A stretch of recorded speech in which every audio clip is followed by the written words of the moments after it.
साथियों, चलिए आज हम बैठ कर के विश्लेषण करते हैं कि कल की बैठक हमारी सफल रही या असफल रही।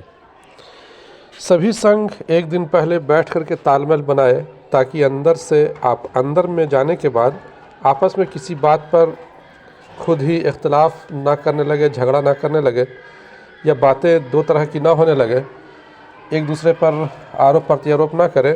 इसके लिए एक दिन ये लोग पहले बैठे। तो उसका फ़ायदा देखने को ये मिला कि अंदर जाने के बाद एक ही मांग उठाया गया सभी पक्षों के तरफ से। दूसरी बात यह है कि सबसे पहले सब लोग वेतनमान के मुद्दे पर सब लोग अड़े और टेट संघ कुछ ज़्यादा ही अड़ा रहा। तो इससे फ़ायदा ये हुआ कि सबसे पहले तो प्रशासकीय पदाधिकारी जयंत मिश्रा की तरफ से ये बताया गया कि वेतनमान देने में न्यायालय का न्यायाधीश की वजह से भी अड़चन है और बहुत सारा जो हमेशा बताया जाता है वो बार बार बताया गया। लेकिन टेट वाले संघ जो है महाधिवक्ता का परामर्श और अन्य बातों पर डरे रहे। तो ये भी एक बहुत बड़ी बात हुई कि उनके सामने साक्ष्य प्रस्तुत किया गया, वो लोग अड़े। लेकिन मानदेय पर वेतनमान पर बात आगे नहीं बनी। आखिर में यही बात बोल करके काट दिया गया कि 14 दिसंबर 2021 में जो ड्राफ्ट बन के तैयार हुआ था उसी ड्राफ्ट पर बात होगी, उसी ड्राफ्ट पर हम लोग आगे बढ़ेंगे। उसके बाद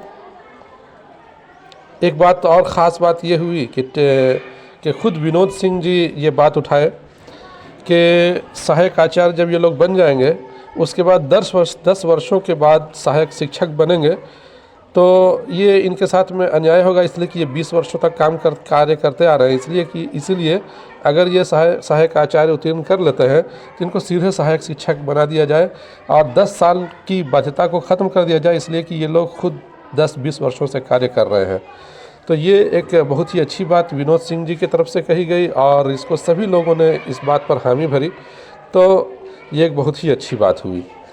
उसके बाद चलिए अब हम लोग बात करते हैं कि मतलब ये हुआ कि वेतनमान तो नहीं लेकिन समतुल्य मानदेय पर लगभग जो समिति है, वार्ता समिति सरकार की तरफ से, वो जो है सहमत दिख रही थी, बात आगे बढ़ाने की बात हो रही थी। उसके बाद जिन बातों पर सहमति बनी वो ये है कि वेतनमान तो नहीं लेकिन वेतनमान के समतुल्य मानदेय पर कमेटी सहमत दिख रही थी और इस पर गहन विचार करने के बाद अगली बैठक में फिर आपको बुलाया जाएगा, ऐसे करके कहा गया है। और ये कहा गया है कि 14 दिसंबर 2021 का ड्राफ्ट पर जो है आगे बढ़ेंगे, है ना, इस पर सहमति जताई गई है। और जो सहमति फिर उसके बाद अन्य मामलों पर संघों की तरफ से बात उठाया गया, जैसे कि 4% वार्षिक जो बढ़ोतरी है उसके लिए प्राधिकार का हर वर्ष बैठक करना ये कहीं से उचित नहीं है। एक बार हो गया है तो बार बार हर साल खुद ऑटोमेटिक इंक्रीमेंट हो जाना चाहिए, है ना। इस बात को भी जो है कमेटी सहमत दिखी और उम्मीद है कि जल्द ही उस पर जो है लेटर भी निकल जाएगा।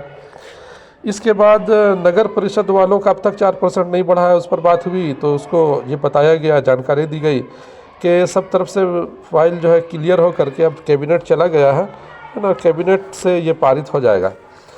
अब हम लोग आते हैं निष्कर्ष पर कि विश्लेषण करते हैं कि इतनी सारी बातें हुई तो कितना फ़ायदेमंद रहा, कितना नुकसान रहा।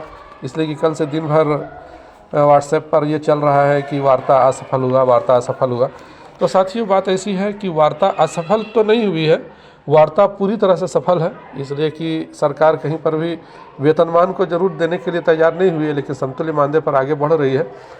तो और जितने भी मुद्दे रखे गए, और भी मुद्दे थे जो जिन मुद्दों पर हमने बात किया, उसके अलावा भी और भी मुद्दे हैं उन पर बात की गई। सभी मुद्दों पर पारा शिक्षकों की या सहायक अध्यापकों की बात को माना गया है और उस पर सरकार जो है आगे बढ़ रही है। तो इसलिए कल की वार्ता तो बेहद सफल है और जितने भी वार्ताकार बाहर निकल कर के आए सब ने ये कहा कि वार्ता हमारा जो है बिल्कुल सफल है। केवल टेट पास वाले लोग वो लोग संतुष्ट नहीं थे, इसलिए उनको सीधे सीधे मानदेय चाहिए था, सीधे सीधे वेतनमान चाहिए था और सीधे सीधे वेतनमान देने को सरकार तो तैयार नहीं है। लेकिन जो दो बड़ी बातें कही गई हैं वो ये है, पहला एक कि समतुल्य मानदेय दे दिया जाएगा, इस पर सहमत दिख रहे थे। दूसरी बात यह है कि अगर सहायक आचार्य नियुक्ति के बाद जो 10 वर्ष के बाद सहायक शिक्षक बनने की बाध्यता है उसको पारा शिक्षकों के लिए, सहायक अध्यापकों के लिए वो उसको ख़त्म किया जाएगा। इस पर लगभग बात बन रही है। अब देखिए आगे देखते हैं